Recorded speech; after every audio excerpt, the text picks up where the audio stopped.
Student कैसे हैं। पिछले लेक्चर में हमने डिस्कस किया था the structure of the kidney. So इस लेक्चर में हम डिस्कस कर रहे हैं about the structure of the nephron. Structure of the nephron, only structure of the nephron. Function इंशाल्लाह हम किडनी के साथ डिस्कस करेंगे। सबसे पहले nephron is the structure, nephron is the structural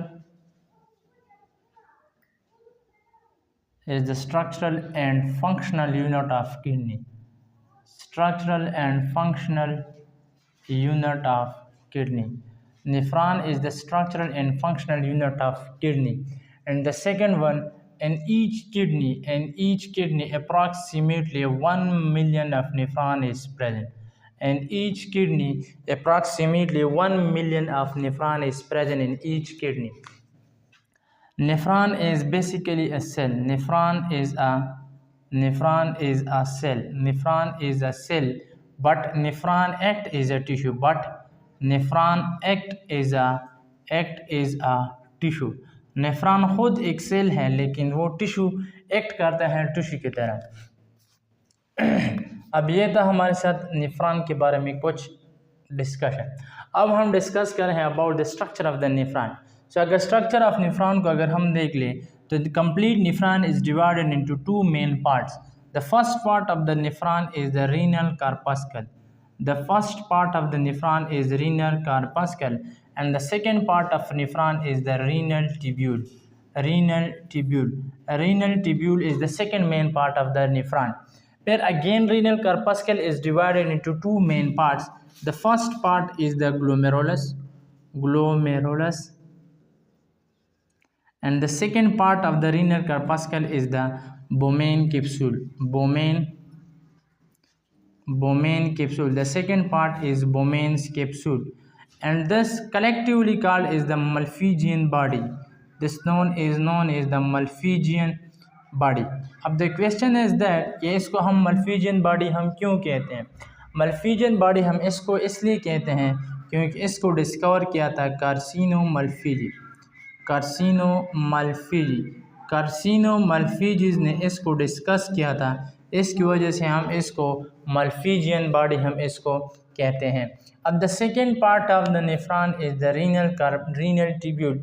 Renal tubule is again divided into three main parts. The first part of renal tubule is the proximal convoluted tubule. The first part is the proximal convoluted tubule. Shortcut is PCT. Internationally, it is abbreviated as PCT.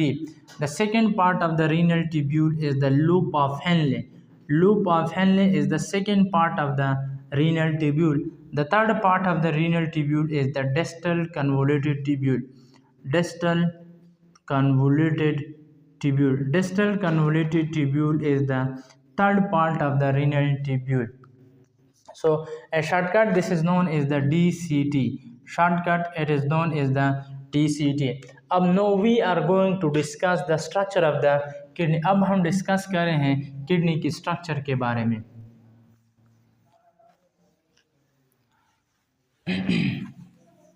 So अगर हम kidney की structure को अगर हम देख लें, this part is known as this first part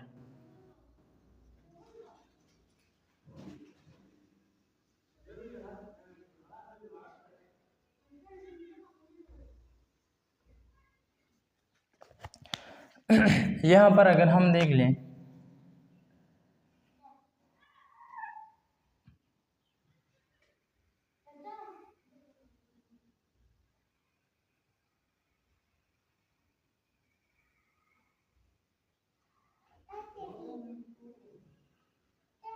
सो अगर हम इसको देख लें, this part is known as the efferent arteriole.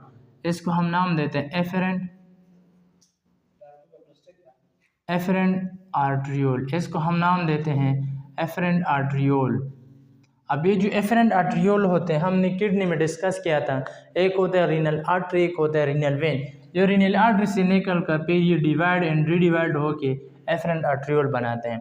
फिर ये जो एफरेंट आर्ट्रियोल होते हैं, efferent arteriole further divide and redivide होके हमारे साथ एक और स्ट्रक्चर बना देते हैं the structure is known is the glomerulus.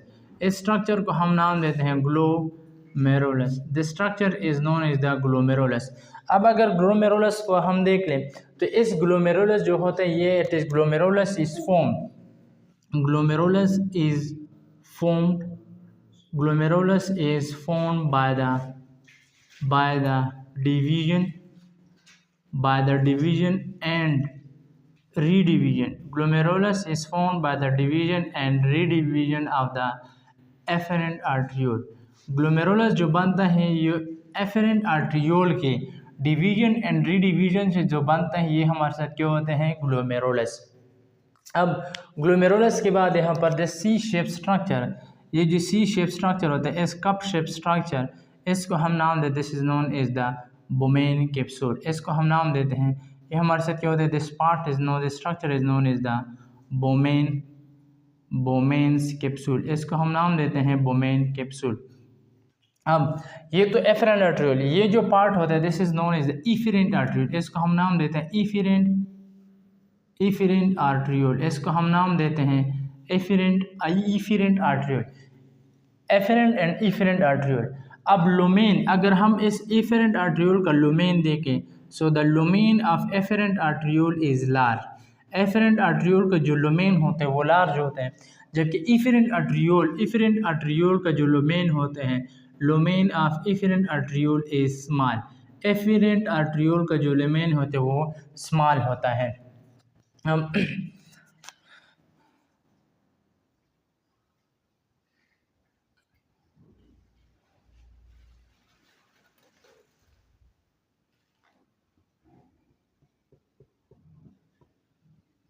फिर अगेन यहाँ पर एक और इनर स्ट्रक्चर होता है this inner wall is known is the visceral wall. इस इनर वॉल को हम नाम देते हैं this inner wall is visceral wall. Visceral wall हम इसको कहते हैं। अब इसको विसरल वॉल क्यों कहते हैं, क्योंकि विसरल वॉल है the special type of cell. Visceral wall है the special type of cell. Visceral wall के साथ एक स्पेशल सेल्स होते हैं and the special cell is known is the podocyte cell. Special cell को हम नाम देते हैं पोडोसाइट सेल। अब द क्वेश्चन इज दैट कि इसको हम पोडोसाइट सेल क्यों कहते हैं, because these are podia like projection. इसका जो प्रोजेक्शन होता है they have the podia like projection होते हैं, so that is why it is called is the podocyte cell. अब इस पोडोसाइट सेल का जो फंक्शन है ओनली एंड एब्जॉर्प्शन, ये जो होता है इसका जो फंक्शन होता है ये सिर्फ इसका फंक्शन एब्जॉर्प्शन में होता है which is present in the inner wall visceral wall. So यहाँ पर एक और स्ट्रक्चर मौजूद है which is the outer wall of the Bowman capsule. इस यहाँ पर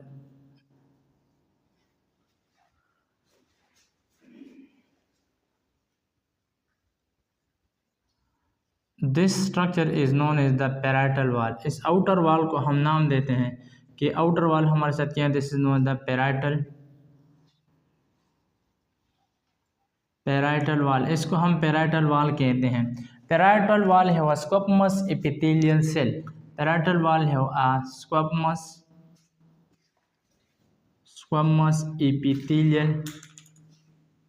एपिथेलियल सेल। इस पैराइटल वॉल के साथ स्क्वैमस एपिथेलियल सेल मौजूद होते हैं, स्क्वैमस एपिथेलियल सेल। अब इस पैराइटल वॉल के दरमियान ये जो पोर्स होते हैं this gap is known as the slight pores. इसको हम नाम देते हैं स्लाइट पोर्स, इसको हम स्लाइट पोर्स का नाम देते हैं। फिर ये जो था हमारे साथ रीनल कार्पस्कल जो कि डिवाइड होते हैं टू पार्ट्स में, glomerulus and then Bowman capsule. इस पार्ट को हम देते हैं ग्लोमेरुलस। अब ये जो ग्लोमेरुलस होते हैं ग्लोमेरुलस है approximately made up of the 50 capillary. इसके साथ अप्रॉक्सीमेटली 50 कैपिलरी होते हैं ग्लोमेरुलस के which is formed by the division and redivision of the afferent arteriole. Now that part is known as the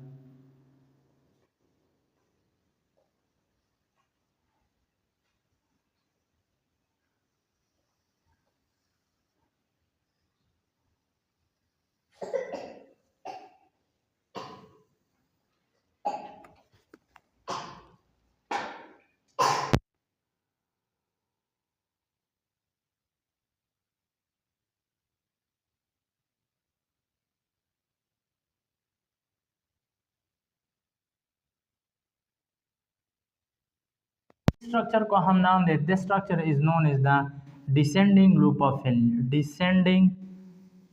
descending loop of Henle, इसको हम नाम देते हैं descending lamp loop of Henley.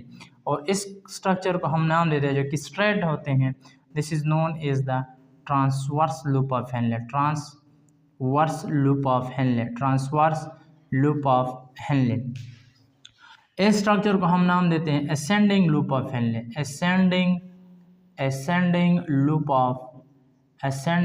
Of Henle. इस structure को हम नाम देते हैं कि हमारे साथ क्या होता है असेंडिंग लूप ऑफ हेनले। जो डिसेंडिंग लूप ऑफ हेनले होता है this is thin, the descending loop of Henle is thin, descending loop of Henle thin है, well ascending loop of Henle is thick, जबकि असेंडिंग लूप ऑफ हेनले हमारे साथ क्या होता है, ये हमारे साथ थिक होते हैं, विच is the ascending loop of Henley. फिर इसके बाद ये जो लूप ऑफ हेनले होते हैं इससे एक और स्ट्रक्चर अराइज होते हैं, the structure is known as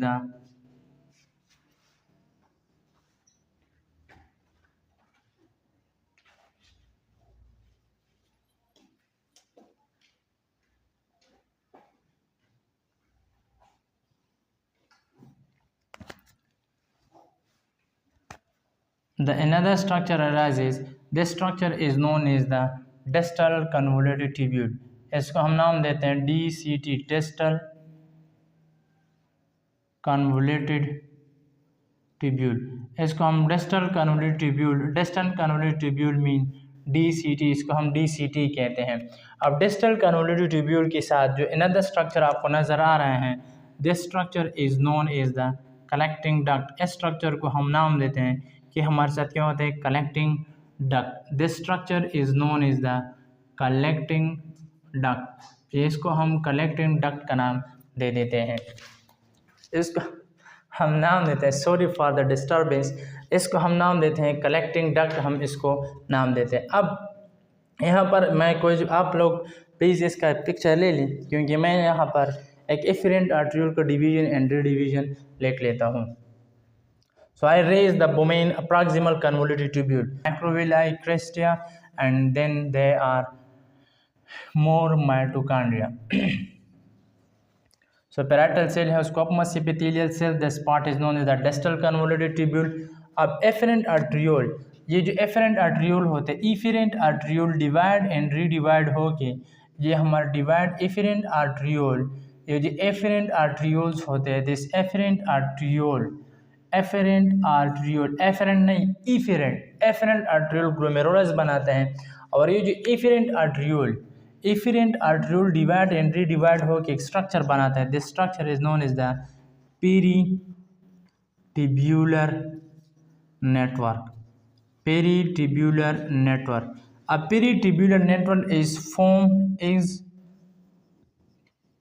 formed by the division, peritibular network is formed by the division and redivision of efferent arteriole, ये जो पेरिटिब्यूलर नेटवर्क होता है ये एफरेंट आर्ट्रियोल के डिवीजन एंड रीडिवीजन से बनता है। और peritubular network is present on the PCT and DCT, ये जो पेरिटिब्यूलर नेटवर्क हैं ये PCT and DCT proximal convoluted and distal convoluted tubule के एक जो स्ट्रक्चर पाया जाता है इसको हम पेरिटिब्यूलर नेटवर्क कहते हैं। अब पेरिटिब्यूलर नेटवर्क के बाद here the another structure is arises, this structure is which is only present on the loop of Henle and this structure is known as the vasa recta। Peritubular network के बाद एक loop of Henley के ऊपर एक another structure पाया जाता है and this structure is known as the vasa recta, इसको हम नाम देते हैं कि हमारे साथ क्या होते हैं वेसा रेक्टा होते हैं। और ये भी याद रखिए कि vasa recta is only present on the juxtamedullary nephron, vasa recta is only present on the juxtamedullary nephron, vasa recta is only present on the juxtamedullary nephron, ये सिर्फ और सिर्फ juxtamedullary nephron में ये पाया जाता है। अब मैंने स्ट्रक्चर ऑफ किडनी में एक पॉइंट डिस्कस किया था कि एक outer part of kidney is called as the cortex while the inner part of the kidney is called as the medulla. So nephron का जो आउटर ये जो पार्ट होता है, दिस पार्ट, नेफ्रॉन का जो ये पार्ट होते हैं, बोमेन कैप्सूल, मैं यहाँ पर लिख लेता हूँ, Bowman capsule, Bowman's capsule, glomerulus, glomerulus, PCT proximal convoluted tubule, DCT distal convoluted tubule. ये जो ग्लोमेरुलस, ये glomerulus, Bowman capsule, proximal convoluted tubule, distal convoluted tubule, ये सिरप और syrup is only present in the outer part of the kidney renal cortex. ये जो मौजूद होते हैं, ये किडनी की आउटर पार्ट रीनल कॉर्टेक्स में मौजूद होते हैं। ये जो लैंप ऑफ हेनले है, lower lamp of the lower part of the nephron which is the loop of Henley. ये जो loop of Henle is only present in the renal medulla. Loop of Henley, loop of Henle is only present in renal medulla। जो loop of Henle होता है, ये सिर्फ और सिर्फ renal medulla में पाया जाता है। सियता only the structure of the nephron, सिर्फ और सिर्फ हमने डिस्कस किया the structure of the nephron को। इंशाल्लाह in next part we will discuss inshallah the function of the kidney and the function of the nephron in the next lecture. Please subscribe my channel, share my channel, like my channel and comment below the video. Thanks for watching.